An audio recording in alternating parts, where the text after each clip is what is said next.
Bonjour, chers abonnés. Ce dimanche, tantôt ensoleillé, tantôt pluvieux pour certains. En tout cas, pour ma part, il est pluvieux. Voilà, on se retrouve aujourd'hui pour traiter des dernières news. J'aurais aimé vous faire d'autres vidéos pour vous donner des explications, mais j'ai manqué de temps. Parce que là, j'ai eu des grosses compositions personnalisées à faire entre août et début septembre, on va dire. Voilà, non-stop. Pour des besoins spécifiques, pour des sujets demandés par des personnes.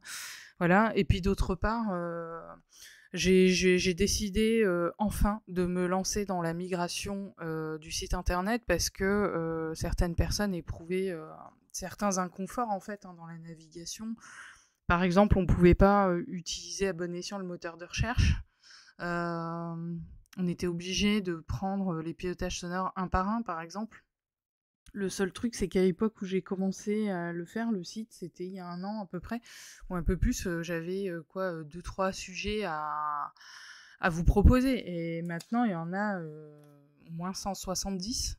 Donc, donc si vous voulez, voilà, il y a eu plus de 150 œuvres de composées depuis septembre dernier, de l'année dernière. Et là, ça devenait un petit peu ingérable au niveau de la navigation, y compris au niveau de l'édition. Et pour ça, il fallait migrer vers un outil que j'avais repéré déjà il y a quelques temps. Sauf que, sauf qu'en fait, j'étais un peu frileuse, faut le dire. Hein, et que lever les peurs, c'est un travail de tous les jours. Hein, parce que j'avais peur de faire le mauvais choix technique et qu'il faut rappeler que je suis pas ingénieur informatique à la base. Voilà. Que je me débrouille un petit peu, mais voilà, c'est comme ça. Donc j'ai fini par acter le positionnement, disons le choix que j'avais repéré il y a quelques mois pour améliorer votre expérience de navigation et de prise d'information. Et donc forcément, ça va améliorer la fluidité de votre expérience globale dans le sens où vous serez plus obligé de prendre un pilotage un par un et vous aurez des descriptifs un peu plus fournis parce qu'avant j'étais limitée en nombre de caractères et j'étais tout le temps obligée de synthétiser. Voilà. Et puis le principe reste le même, on reste sur des vidéos privées YouTube simplement parce que bah, YouTube c'est le lecteur universel qu'on va mobiliser peut-être même plus que Spotify ou autre. Voilà, et c'est le truc le plus pratique. Et déjà, moi, quand je faisais plus de 1000 km par mois, j'utilisais quasi exclusivement YouTube pour écouter même mes musiques, les musiques que j'aime écouter en temps normal dans ma voiture. Donc voilà, YouTube est sur les téléviseurs, sur les tableaux de bord des voitures connectées, pour la plupart, en tout cas les voitures modernes, on va dire, mais même si elles le sont pas, ben, on connecte toujours son téléphone à ces enceintes d'une manière ou d'une autre, et souvent ça passe par cette solution. Et puis c'est lié aussi au fait que la plasticité des playlists qu'on peut créer, paramétrer selon notre souhait, ordonnancer d'une manière très très simple, encore plus simple que sur les lecteurs audio classiques. Voilà.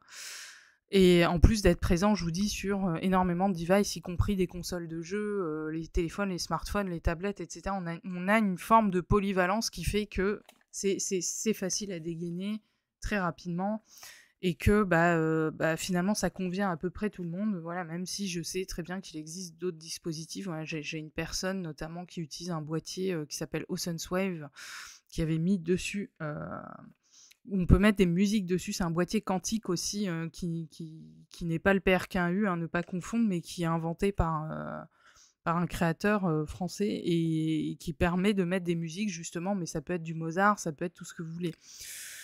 Voilà.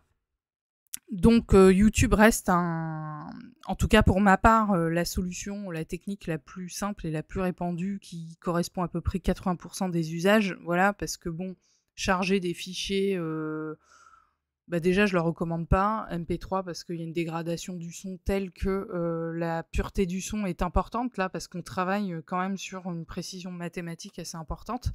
Voilà, déjà, ça, c'est une chose. Et puis, c'est vrai que YouTube est pratique. Enfin, moi, c'est mon lecteur de musique, même pour mes activités musicales que je fais en dehors de tout ça. C'est le lecteur que j'utilise pour travailler quand je dois travailler, quand je dois optimiser mon temps de travail.